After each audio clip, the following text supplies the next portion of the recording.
You've probably seen these barrels here in the middle of the intersection on the way to your resort and asking yourself why they're here.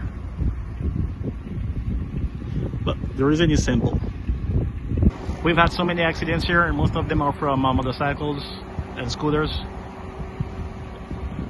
because you're not respecting the stop signs.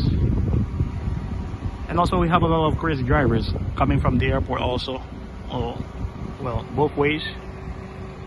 Now from this side, if I want to get to the other side, I have to drive way up there, and at the end of the street I make a U-turn and come back here. It'll take me maybe almost 5 minutes or less. So next time you come here and you see these barrels here, you know the reason why they're here.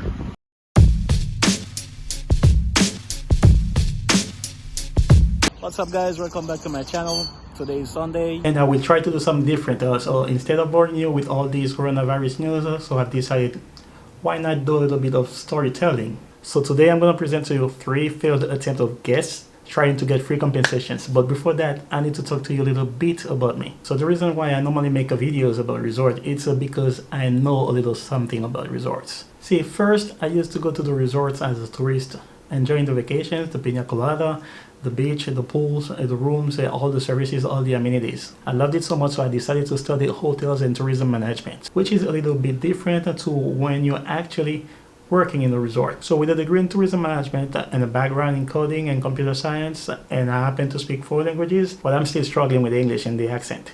So I decided, why not give it a shot?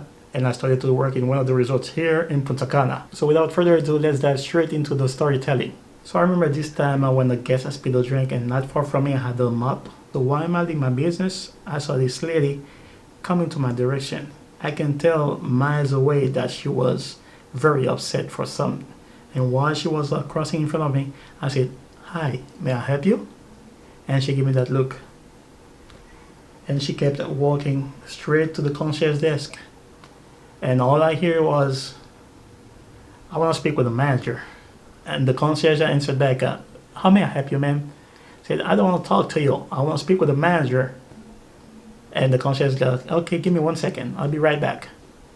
Concierge stood right up, walked up to me, said, "Mr. Organs, there's a lady there that wants to speak with the manager. I think she's very mad." "Okay, give me a second." Drop them up, walk over there to the desk. She gonna look at me all up and down like I'm short, you know. "So you're the manager?" "Yes, ma'am. How can I help you?" "So I was in the pool and I got stung right here in the middle of my fingers by a bumblebee. What are you gonna do about it?" "Okay, give me 1 second. Let me go and grab the first aid kit and I'll be right back." "I don't want a first aid kit. How are you gonna compensate me for this situation?" So when she said that, the concierge and I, we looked at each other like this. And she continued like, "You guys know you have bumblebees here because you're not fumigating, right?" I said, "No, ma'am, we have bumblebees here because the pool is in an open space right in front of the ocean. So I don't care what you're saying. What are you going to do about it?" "Well, ma'am, the companies have different ways to compensate different situations.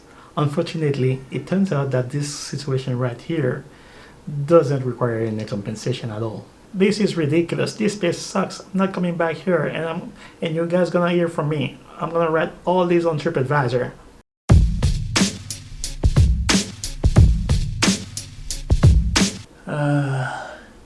Case number 2, different resort. I was on the desk trying to write a report, and it was check-in time, and this gentleman just walked from the bar to my desk because he wanted to make a reservation for one of the restaurants. And I said, "Hola, señor, how may I help you today?" "Oh, I'd like to make a reservation for one of the restaurants." "Okay, you may have a seat. Here's the list of the restaurants. Which one of them you'd like to reserve, sir?" "Well, what do you recommend?" And during all this time, he was drinking his pina colada. But at this exact moment, he decided to leave the cup on the desk just to check on the menus. And by this time, there was a fly flying around. So the fly fell into his cup. And I was like, "Sir, there is a fly in your pina colada. Sorry about that. Would you like me to go and get you another one? Or what? Yes, a little fly here in the Pina Colada. Oh, oh God.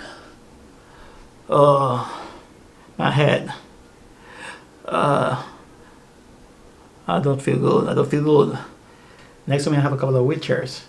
I don't feel good. I cannot sit here anymore. I need a wheelchair. I feel dizzy. Oh God. Oh, my stomach. My stomach. I don't feel good.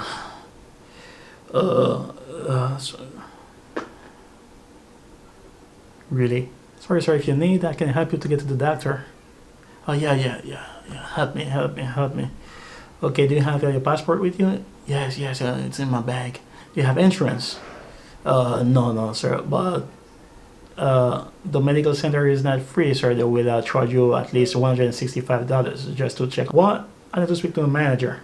I'm not going to pay for the doctor here. You gave me a pina colada with a fly in it. You should give me a compensation for this, a massage or something.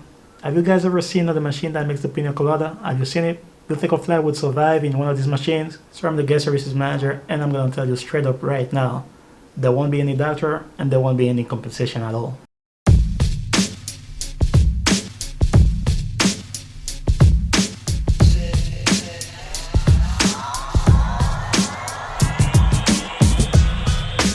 Third fail of the day. This one is funny.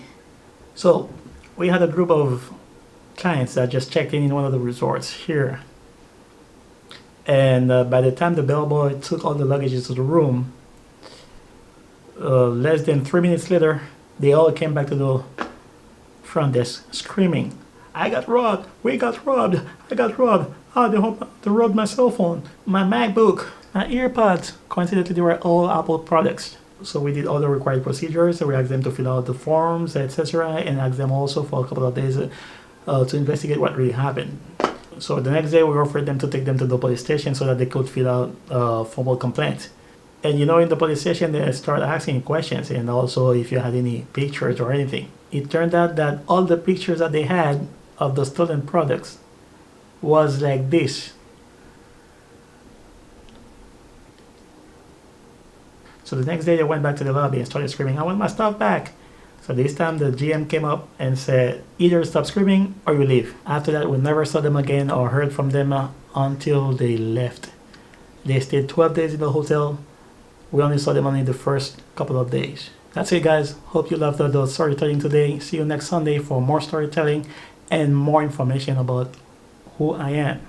By the way, if you recognize one of the uniforms in the picture, please comment below which hotel it belongs to.